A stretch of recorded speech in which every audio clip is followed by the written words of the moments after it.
Good morning, good afternoon, friends. Hope you're doing really well, and welcome to 2023. This is Tracy Brown. Me and my team are devoted to helping people heal from, all kinds of dysfunctional, disorder eating, body image issues, and really work towards regaining a sense of felt relative safety in our own bodies and be our own food and nutrition experts. That's our mission. That's what we do. And welcome you so much to our little community here. So, as it's a new year, and all of you know probably that you've seen many more ads, whether it's on your TV, social media, whatever, for the latest and greatest reiteration of some other diet that's been around for probably 100 years. And even though some of you here watching are very, very, very experienced and maybe pretty far along in your recovery, know that it feels like the temptation's there, that you could just be more happy, more comfortable, more whatever, less whatever, less unself-confident, more belonging, whatever, if you do XYZ rehash of something that you've probably already done, to be honest. And I know that siren song is there. It definitely is there to pull you in. And you want to think about it, is there are times of year that this is more inundating you, and that's for a reason, because it is programming that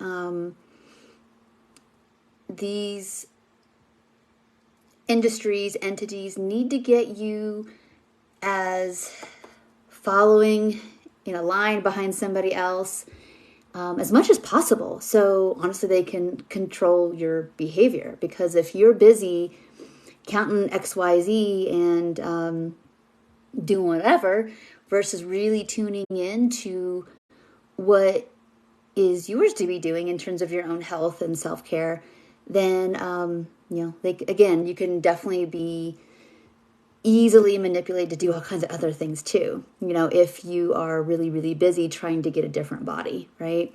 Again, these videos are never about when people are longing for weight loss or fearing weight gain. These videos are never about minimizing those fears. You have those in your system for a reason. Definitely for almost 100% of people I work with is fear of criticism, belonging, wanting to avoid the feelings that you felt from past rejections, those kind of things, right? And thinking that the body container is a way, if I can change the outside, then the inside will feel better. And there's that. So those of you who are watching this that would say, gosh, if I could just lose a little bit of weight, maybe I could feel physically better.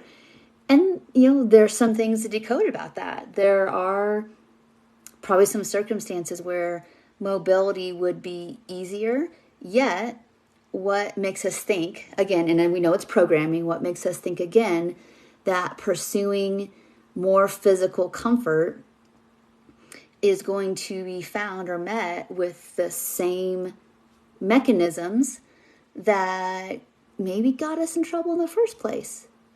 Meaning rejection of self, rejection of the body versus let's take care of the body we got. And we know this is a longer term project, not that your body's a project or you're a project, but it's like it takes time to build and grow fitness, to build stamina, to build flexibility.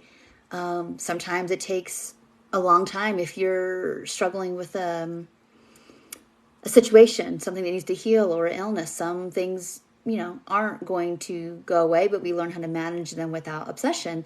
Some things can get a lot better to the place of remission, and it's certainly not going to be because of a quick fix, right?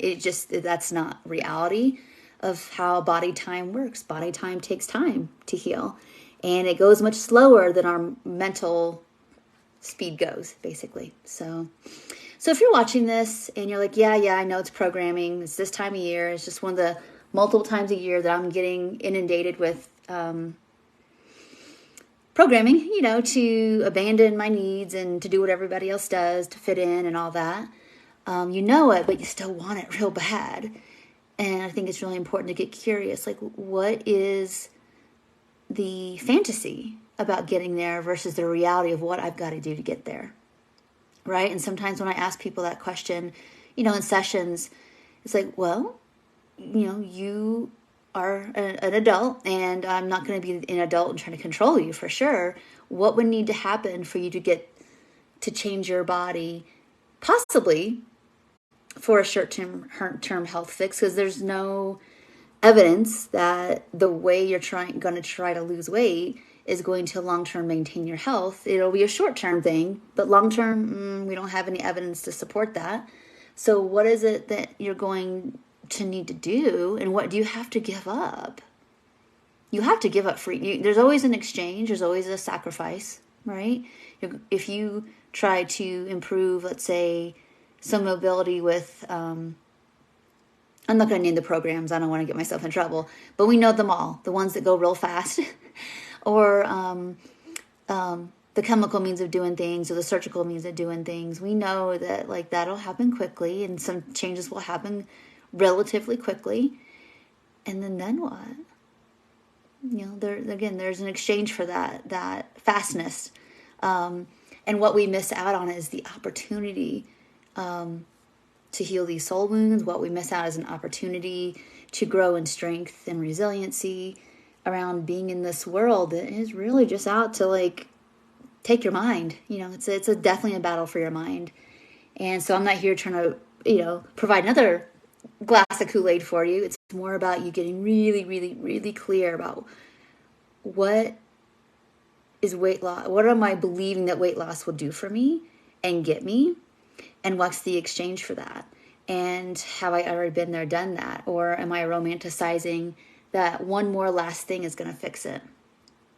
Or is it more about how can I learn to be a witness to what I'm experiencing without meshing with it, blending with it? Can I observe it and try to okay, so what about right now feels familiar to that old feeling of panic or shame or desperation that I think that I'm definitely feeling in my system right now, that I just feel desperate to get away from, or to suppress, or that I'm even here in my head that I can't manage this, handle this, whatever it is.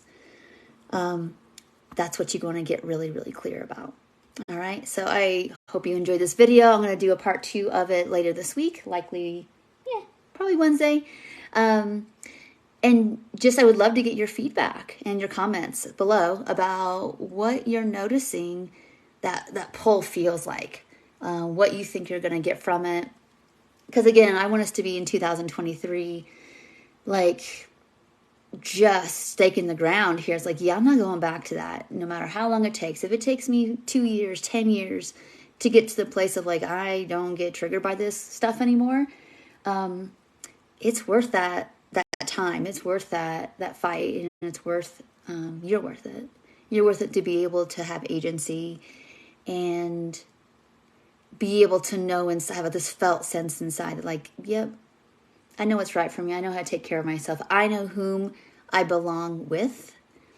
And, even if that means that, I'm exchanging less, adult friendships because I don't get this, it's worth not going back, honestly, to that hell of being controlled by guilt and fear.